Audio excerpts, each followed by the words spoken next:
Graça e paz a todos os irmãos.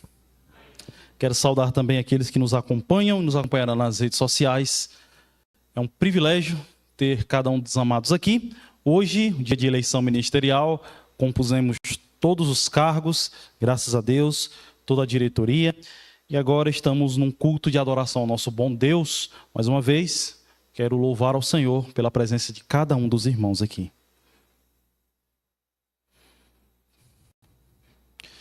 Amanhece o dia, acordamos já preocupados com os afazeres do dia. Temos muita pressa, às vezes, quando dá, para tomarmos café. Talvez deixarmos as crianças na escola e muito mais pressa em chegarmos pontualmente no trabalho. Ou então, darmos início às atividades do lar. No trabalho, nós interagimos com pessoas, fazemos vendas, atendimentos a clientes, passamos por alguns estresses e talvez até rimos um pouco com algum colega de trabalho. De repente, o dia já se foi, voltamos para casa, desejamos descansar, mas temos que fazer algumas atividades como ir à academia, talvez molhar algumas plantas, ou talvez termos alguma atividade que nos leve a desfrutar um pouco da família, seja conversando, assistindo uma série, ou o que for. De repente, enquanto já estamos em alta noite, nós pensamos em dormir, mas nos detemos bastante mexendo no celular.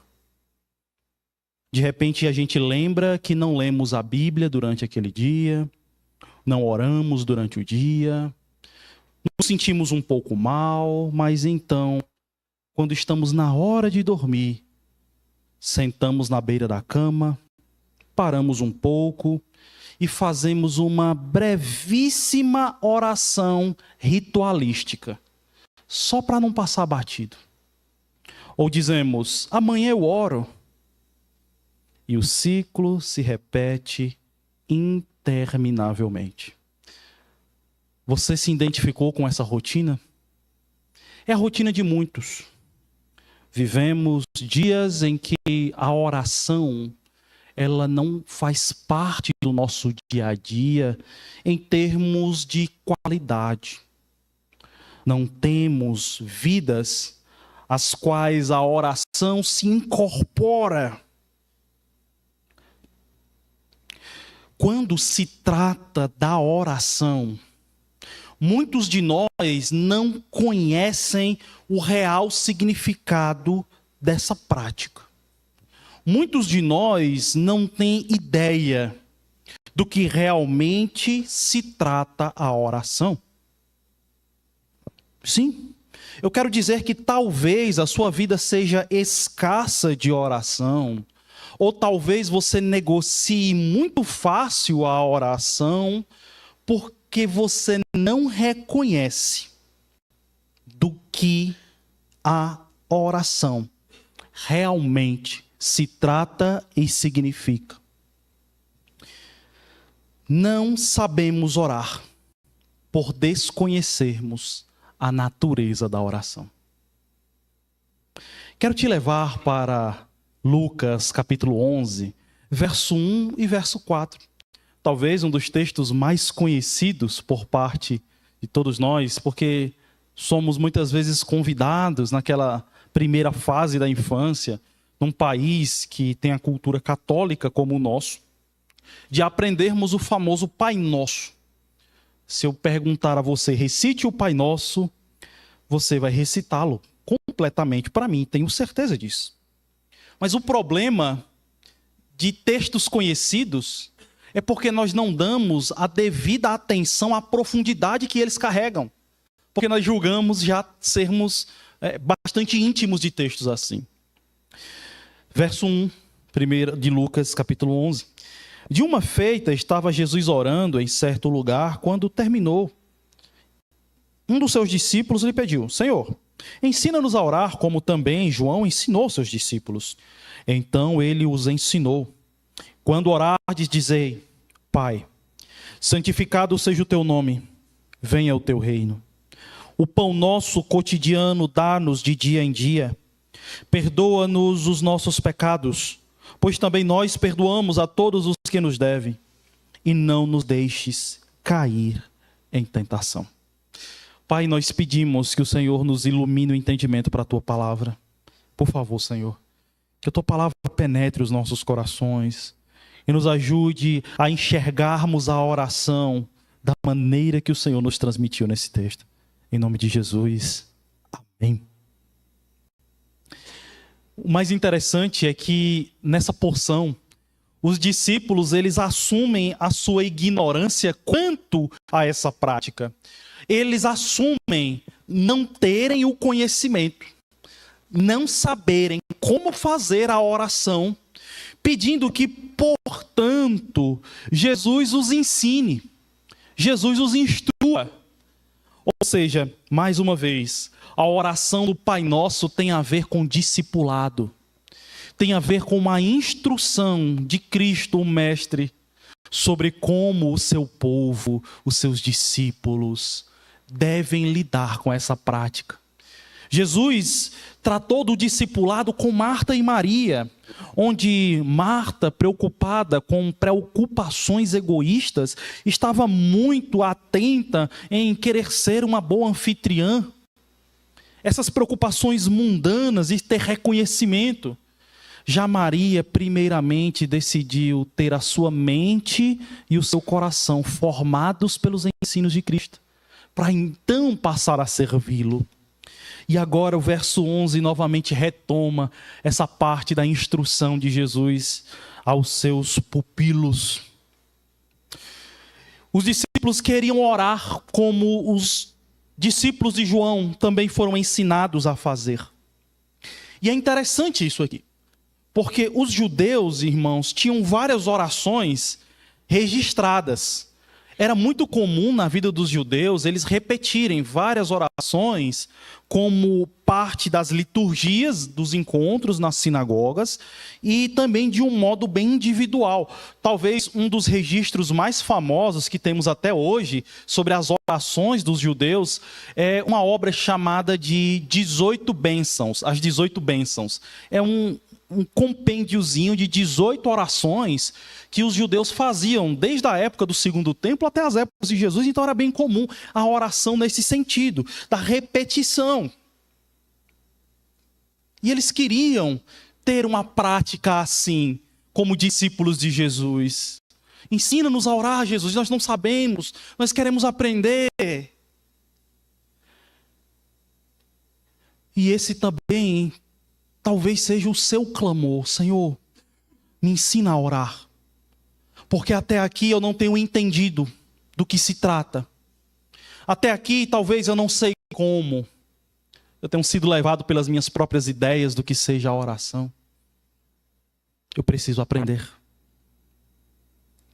Quando os discípulos recorrem a Jesus para ensiná-los a oração, duas coisas ficam bem claras. Número 1, eles reconhecem que Jesus tinha uma vida de oração.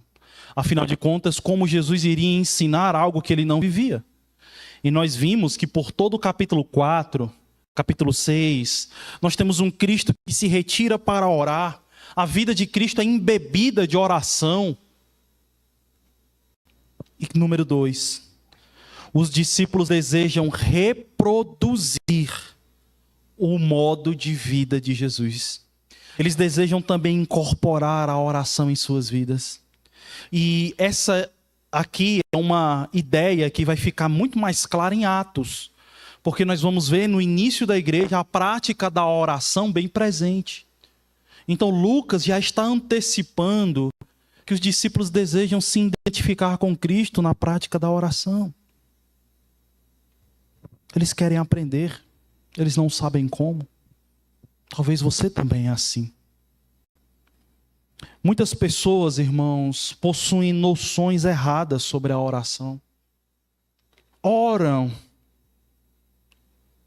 até, mas a compreensão da natureza da oração é muito estranha. Eu digo que o grande erro que é bem presente na nossa compreensão sobre a oração nos dias de hoje, e também talvez era nos dias de Jesus, é pensar que a oração é algo que centraliza-se em nós mesmos. A oração como sendo uma ferramenta cujo personagem principal, cujo núcleo é o próprio pedinte, aquele que está orando. Então, isso se manifesta de várias maneiras. Nós temos, às vezes, muitas pessoas que podem até ter uma vida de oração, mas muitas vezes elas se assemelham aos conceitos judaicos de orações cerimoniais. São pessoas que oram para um cumprimento particular de um rito. São pessoas que têm o ritual da oração com aquela ideia de que precisam orar para não parecerem pessoas descompromissadas. São pessoas que precisam e estão orando para terem a aprovação de Deus. Vê como nesse modelo a oração se centraliza na pessoa? Então, vixe, não orei hoje, rapaz, eu estou reprovado. Eita, Deus não está contente comigo. Não, isso é uma quebra na minha rotina. E muitas vezes a preocupação é com isso. É com uma manutenção da religiosidade. Para não aparentar descompromisso, reprovação. Outros desenvolvem uma vida de oração centralizada apenas em pedidos. Para essas pessoas, oração diz respeito a apresentar suas necessidades diante de Deus, aquilo que aflige as suas almas apenas, e a oração é esse despejar de súplicas relacionadas àquilo que eu preciso. Pessoas que entendem a oração como uma lista de compras que são apresentadas, ou que é apresentada a Deus. Ó Senhor, eu quero isso, eu quero isso, eu quero aquilo, eu quero aquilo, eu quero aquilo. E o Senhor dá o checklist.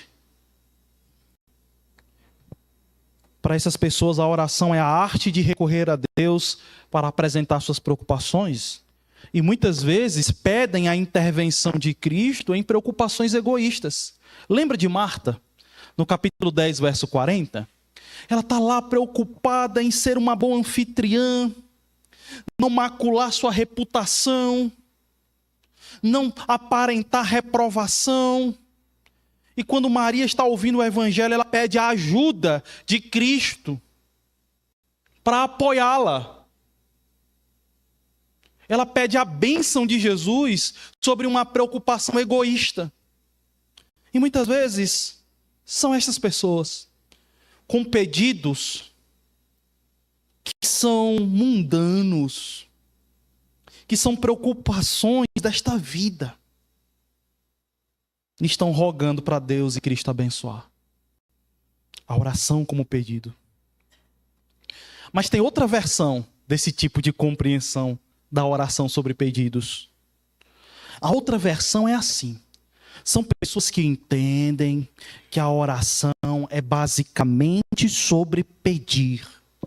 Mas diferente daquelas que estão toda hora pedindo, essas pessoas são aquelas que não oram. Sabe por quê? Porque elas julgam que as suas necessidades são pequenas demais para terem que incomodar a Deus. Então vou orar para quê? Essas coisas são tão pequenas.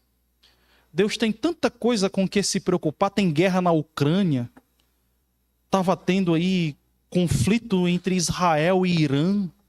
Para que eu vou apresentar a Deus meus pedidos? São tão irrelevantes diante das preocupações maiores de Deus.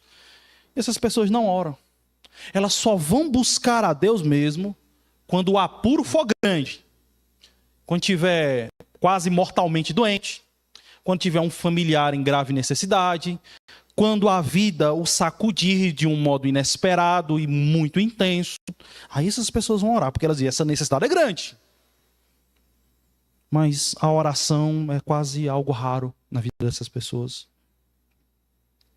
Já nós temos um quarto grupo, que são de pessoas que raramente oram, entendem a sua importância, sabem que é necessário orar, mas são pessoas que negociam essa prática por entenderem que a oração ela não traz grandes repercussões assim em sua vida. Sim, a oração não tem tanto poder assim de alterar, de formar caráter ou de mudar alguma coisa no meu viver, não.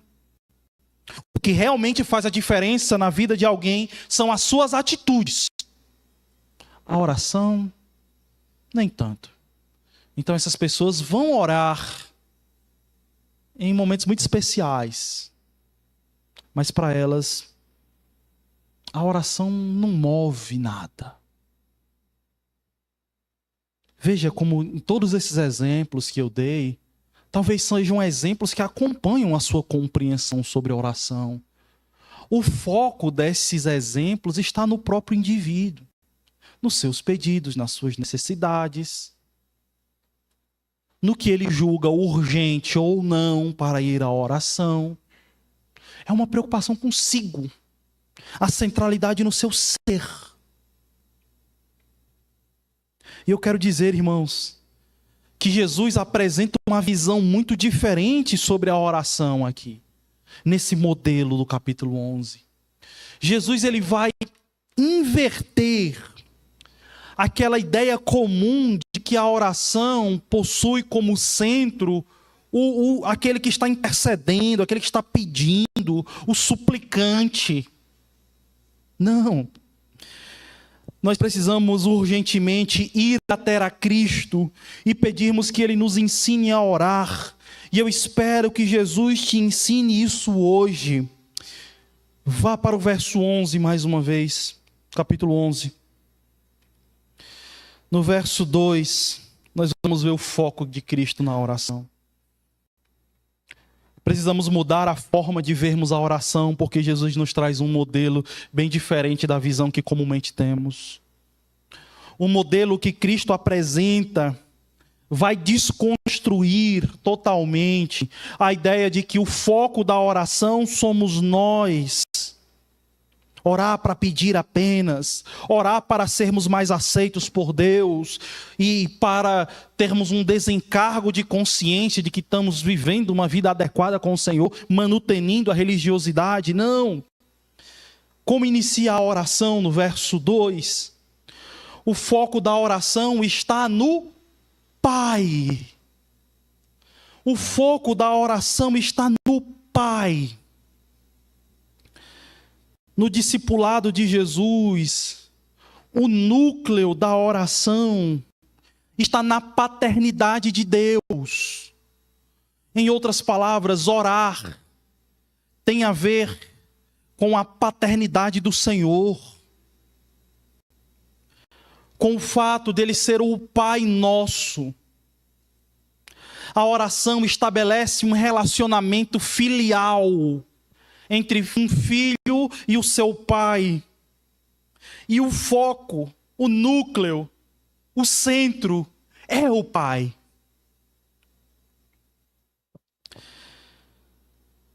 A centralidade da oração está na paternidade de Deus e como os seus filhos são abençoados por meio dessa paternidade.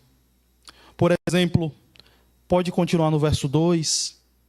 O Pai é buscado na oração como aquele que é santo e que deve ser santificado.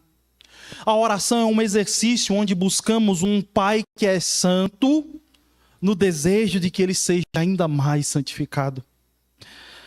Vai avançando. A oração tem como centro a paternidade de Deus, onde ele é o Pai cujo reino deve ser buscado e ansiado. Venha o teu reino. Ele é o Pai que sustenta os seus filhos com o pão nosso de cada dia. Ele é o Pai que perdoa os pecados dos seus filhos que são oscilantes. E no último verso, Ele é o Pai que guarda os seus filhos de caírem em tentação. Veja que a oração é centralizada totalmente na paternidade de Deus. Nós não temos aspectos egoístas sendo apresentados por Cristo. Nós não temos nenhum pedido que não esteja relacionado à paternidade do Senhor.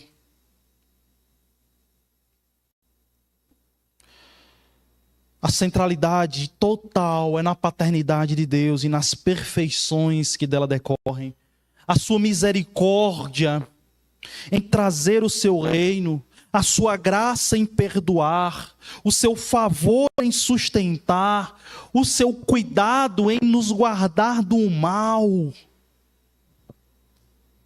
No discipulado de Jesus, a oração não possui qualquer centralidade em nós.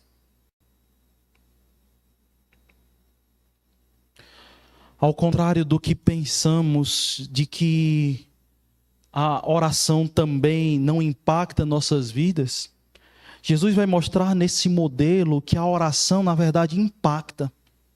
Ao orarmos, ao nos relacionarmos com o Pai e buscar as suas graças e recebê-las, o comportamento dos discípulos é alterado. Veja como Jesus trabalha isso no verso 4. Mostrando que, por exemplo, ao recorrermos e recebermos o perdão do Pai, isso se torna o combustível para perdoarmos o próximo também.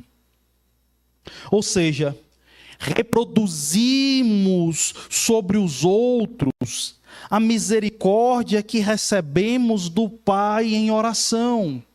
O Pai perdoador leva aquele que busca o seu perdão a também perdoar. E isso continuamente, de modo que podemos dizer: Senhor, me perdoa, meu Pai, me perdoa, porque assim eu perdoo os meus devedores. Eu perdoo os meus devedores com base no teu perdão.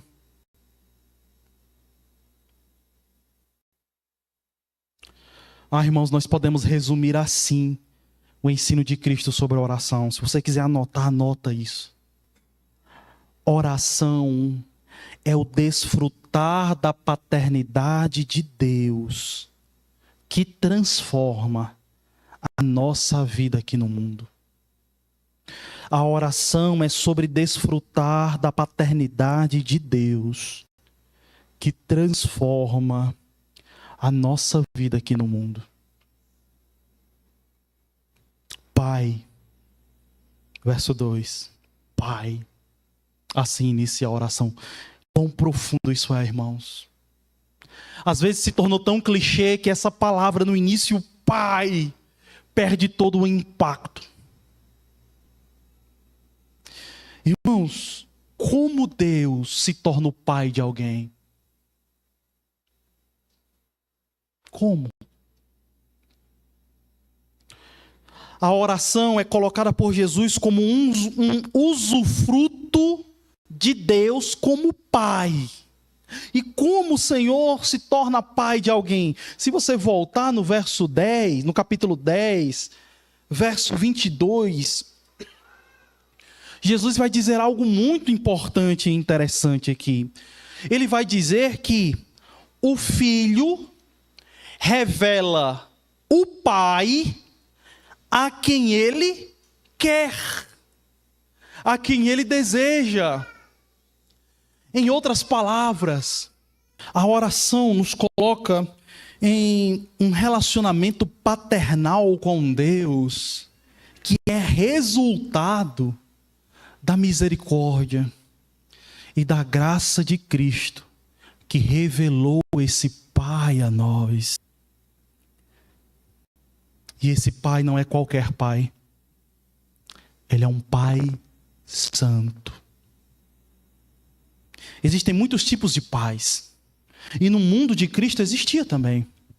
Os pais geralmente eram vistos no mundo greco-romano como aquele que tinha a autoridade sobre a vida dos filhos, inclusive nas fases mais avançadas.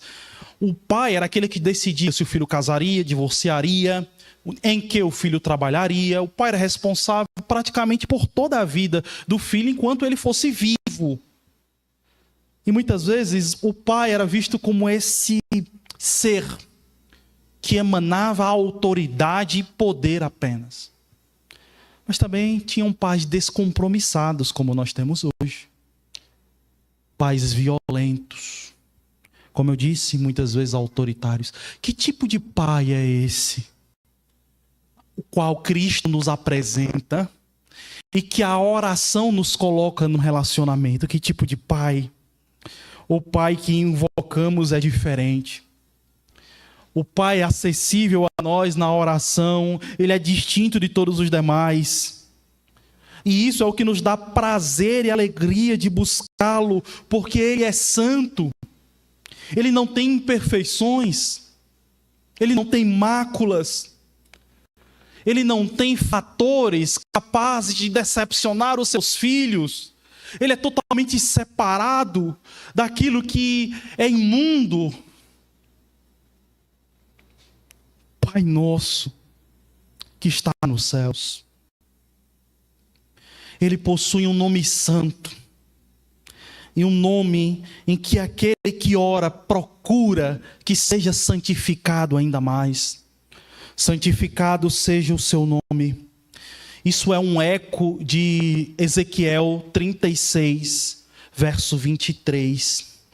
Em Ezequiel, capítulo 36, verso 23, Deus traz uma promessa de que ele santificaria o seu nome diante de todos os povos. Ele restauraria o seu povo. Ele restauraria a ordem deste mundo. E todas as nações reconheceriam a santidade do seu nome. O nome, irmãos, é a essência é a essência da pessoa. É um resumo de quem o indivíduo é. Logo, Deus diz que fará todos os povos reconhecerem que Ele é santo, a sua santidade. E é diante desse Pai Santo que possuímos, que nós já conhecemos, que nós desejamos que essa santificação se cumpra logo. Que o Senhor logo mostre a todos os povos a santidade que um dia se revelou a nós. Mostra a todos os povos que tu és um Pai Santo, santifica o teu nome. Porque eu tenho desfrutado da tua paternidade perfeita. E eu desejo logo que mais pessoas usufruam dela. Porém, irmãos, isso não nos deixa numa posição inertes.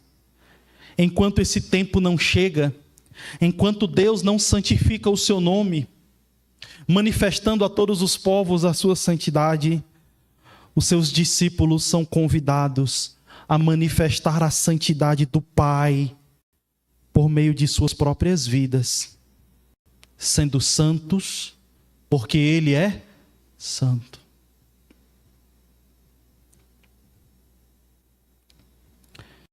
Esse Pai é maravilhoso, irmãos. E a oração nos coloca numa conexão exclusiva que só é possível porque Cristo mostrou a nós quem é o Pai. De outra sorte, esse relacionamento seria impossível. Esse Pai é santo, mas esse Pai também é redentor. Venha o teu reino. O Pai que buscamos em oração, Ele promete restaurar a ordem natural do mundo. Não está nada certo com o mundo, né? Inversão de valores, maldade, perversão. Pessoas nos machucam. Nós somos afetados por este mundo caído. Ficamos enfermos, cansados. Vêm vários problemas sobre nós. Desordena a nossa vida. Porém, o Senhor promete que o seu reino será a resposta para o fim de todas as nossas dores, sofrimentos e frustrações, questões que magoam e que desestabilizam a nossa vida serão passados. E nós podemos chegar diante do Senhor, deste Pai, com a convicção de que Ele sarará todas as nossas feridas. E o nosso desejo é: Senhor, venha o teu reino. Mas vocês lembram que em Lucas, além de nós termos a ideia de que o reino ele virá, nós temos a ideia de que Cristo ele inaugura já um aspecto do reino de Deus. Lembrem-se que os discípulos foram enviados para pregar o reino de Deus, anunciar o reino já presente. Ou seja, Jesus ele traz um aspecto do reino do Senhor que já se aplica hoje. Por exemplo, Jesus ele livra as pessoas das trevas, ele dá a elas o seu perdão, ele desfaz as obras do mal, ele cria um povo diferente, uma comunidade de discípulos, de pessoas que vivem sob as ideias desse reino, diferente do estilo de vida das pessoas que pertencem ao reino desse mundo. Então, de alguma maneira, aspectos do reino de Deus estão presentes hoje conosco. E ao buscarmos a bondade do nosso Pai em oração, precisamos destacar a nossa certeza de que apenas o seu reino trará todas as soluções e que até lá devemos chocar este mundo com um estilo de vida de pessoas que pertencem a esse reino. A oração é um convite para aquietarmos a nossa alma na esperança do reino. E é um convite a vivermos do modo digno do reino de Deus em um mundo de trevas.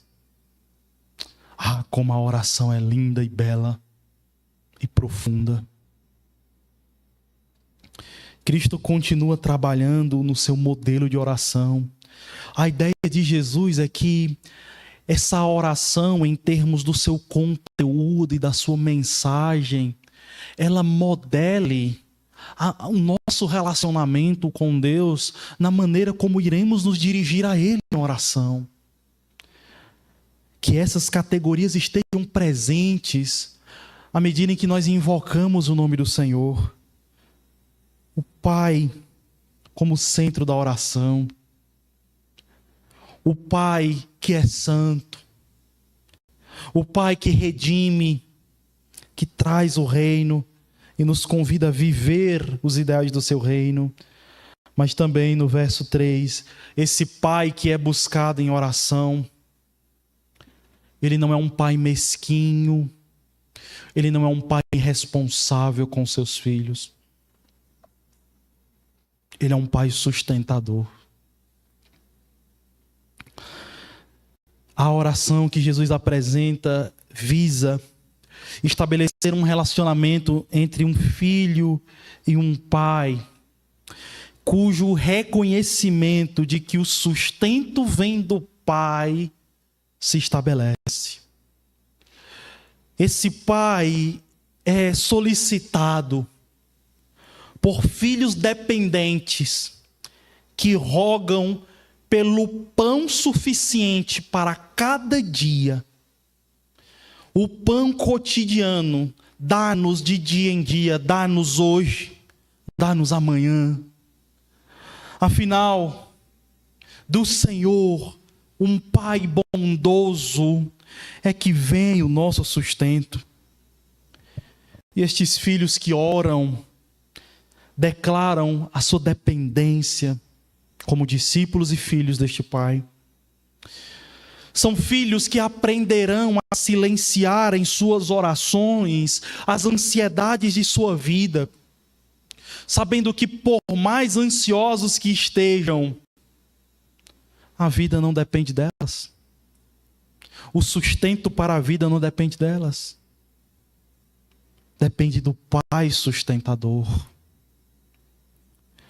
Esses filhos que buscam o Pai que provê, são ajudados a entender que, independente do que projetem, busquem ou almejem, no final das contas, somos mantidos por Deus. Não é a sua promoção, não são suas vendas, não são as suas evoluções em sua carreira profissional que trazem a você o seu sustento.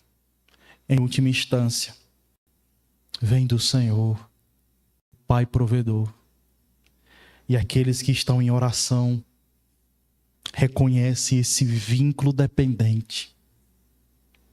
Aquietam suas almas e descansam na provisão santa deste Pai. O Senhor, além de ser o Pai que sustenta a vida dos seus filhos, estabelece um vínculo na oração, onde esse Pai também é um Pai que perdoa os seus filhos oscilantes, os seus filhos trôpegos, os seus filhos que vacilam. Às vezes nossos filhos fazem cada coisa, né? E deixa a gente chateado. Na nossa relação com Deus, o Pai, não é diferente. Porém, este não é um pai que fecha as portas da graça para os seus filhos que falham. Este pai não é aquele que joga filhos na lata do lixo, que diz, se fizer isso, vai embora da minha casa e não esqueça que eu sou seu pai. Não. É um pai que é buscado por ser clemente. Pai, perdoa-nos os nossos pecados. Como filhos fracos e frágeis, buscam a este Pai na certeza de que receberão, obterão o seu perdão. A oração do discípulo nos ensina que temos um Pai perdoador. E a oração estabelece este canal de graça em que o seu perdão é desfrutado. Mas não acaba por aí. À medida em que somos perdoados por Deus, nós seremos motivados a perdoarmos aqueles que também nos ofendem. Essa relação estabelecida por Cristo na oração não é aquela ideia de eu sou perdoado por Deus se eu perdoar o próximo. É pelo contrário.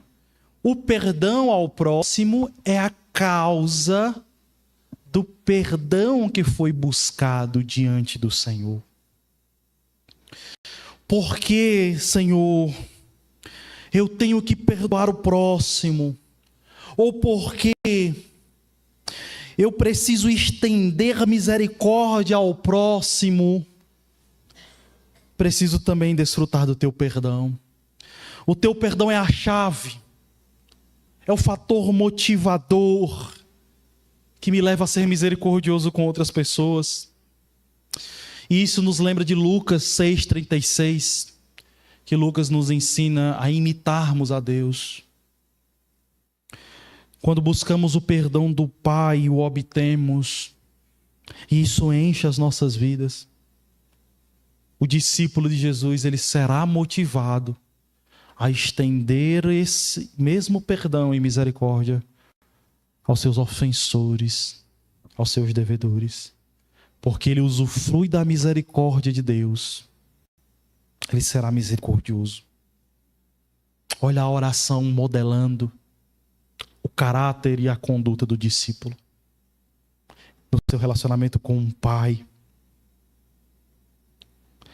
Mas ainda, irmãos, Jesus nos mostra no seu modelo que além de termos um Pai santo, um Pai que vai restaurar o nosso mundo e as nossas vidas, um Pai sustentador, um Pai perdoador, este Pai ainda manifesta sua misericórdia e amor, nos livrando de cairmos em tentação.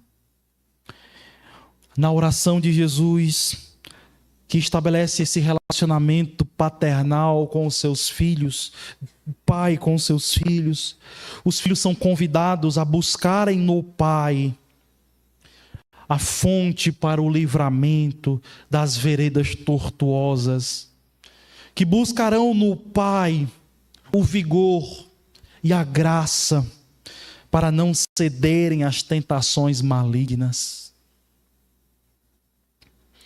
São filhos que não sustentam uma ideia de fé heróica. Como assim?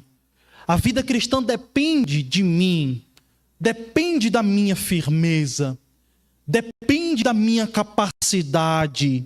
Eu sou um herói da fé, praticamente. Minha fé, ela é brutal. Eu me garanto.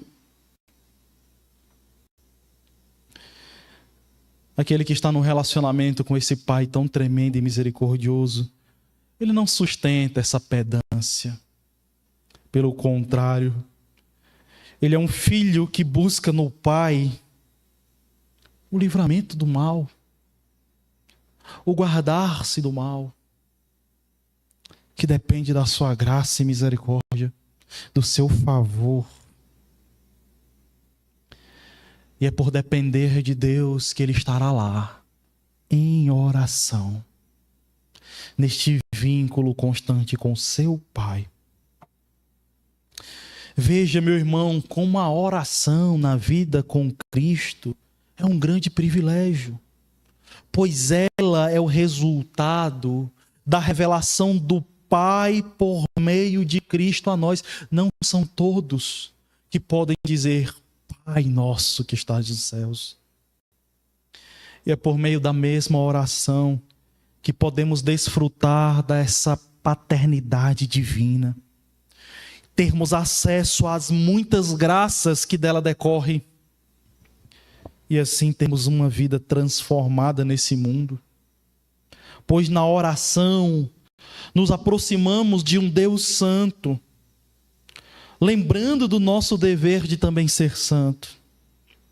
Nos reconfortamos na realidade de que a manifestação do seu reino trará todas as respostas às nossas lidas neste mundo. E lembramos de viver conforme a filosofia desse reino já no presente. Em um contato com este Pai divinal, usufruindo de sua paternidade amorosa em oração, somos capazes de descansar no seu sustento e aquietarmos as ansiedades de nossas vidas. Uma oração que afirma a nossa dependência total em sua provisão. A paternidade de Deus, desfrutada em oração, nos permite acessar o seu ilimitado perdão, ao passo que também estendemos perdão e graça aos que nos ofendem, como resultado do perdão divino que recebemos. Ao orarmos, recorremos ao Pai para que livre os seus filhos do caminho mau. Não somos os heróis da nossa vida cristã. Carecemos de que o nosso Pai cuidadoso nos guarde em suas mãos. Oração é o desfrutar da paternidade de Deus que transforma a nossa vida aqui no mundo. Eu peço que Jesus mude sua visão sobre oração e que por meio dessa mensagem Jesus tenha te ensinado a orar. Que você chegue na sua casa não preocupado consigo mesmo ao orar, não preocupado se os seus pedidos são relevantes ou não para apresentar em oração, não preocupado se você tem emergências ou não, se sua vida está boa ou não, mas que a sua preocupação seja: eu quero desfrutar do meu Pai, eu quero beber do seu amor, misericórdia, eu quero desfrutar da sua santidade. Eu quero rogar que essa santidade se espalhe pelo mundo e eu quero ser santo. Não, eu quero buscar este Pai que me dá esperança de que o seu reino trará dias melhores. Eu quero buscar esse Pai que sustenta a minha vida e usufruir da sua graça e provisão. Quero buscar esse Pai perdoador que não me joga fora. E com Ele eu quero aprender a ser misericordioso com o próximo. Eu quero estar em oração, em contato com esse Pai, em um rogo, onde Ele venha me livrar do mal. Sim, oração não é sobre você, é sobre desfrutar da paternidade de Deus. E claro, muitas questões e pedidos vão estar imbuídos nisso, mas submissos a essa grande verdade. E essa prática da oração, irmãos, ela transforma a nossa vida aqui no mundo. Ela nos torna discípulos melhores, pessoas modeladas, pessoas mais ajustadas ao propósito divino. Que o modelo de Jesus te acompanhe logo quando você sair daqui e te motive a orar cotidianamente. Amém? Senhor, muito obrigado pela Tua palavra. Tua palavra que nos ensina a orar até os dias de hoje, Senhor. Nos perdoa muitas vezes as nossas visões erradas sobre a oração, as nossas preocupações conosco mesmo. Nos preocupamos com o nosso bem-estar, em termos uma consciência limpa de que oramos naquele dia. Transformamos num ritual e muitas vezes em uma prática em que nos voltamos para os nossos desejos, necessidades e bombardeamos os céus muitas vezes com pedidos tão egoístas. Precisamos de graça, Senhor. Da Tua graça que venha modificar a nossa perspectiva sobre a oração. Entendendo que ela é centrada no Senhor e estabelece um relacionamento paternal, que é por meio da oração, Senhor, que nós desfrutamos de muita graça, amor, misericórdia, que fluem dessa paternidade exclusiva que nos foi dada unicamente por meio de Cristo.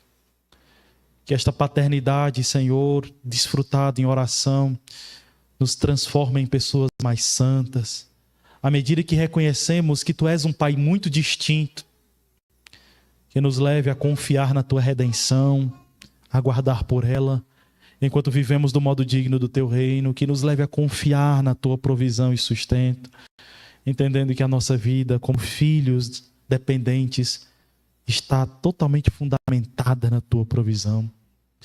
Queremos ser filhos que busquem no Senhor o Teu perdão, e isso venha nos levar a perdoar os que nos ofendem. Queremos buscar no Senhor a segurança para permanecermos firmes na vida cristã. Pai nosso que estás nos céus, por favor, muda a nossa visão sobre a oração. Esse é o nosso clamor ao Senhor. Obrigado pela Tua palavra dessa noite, em nome de Cristo Jesus. Amém.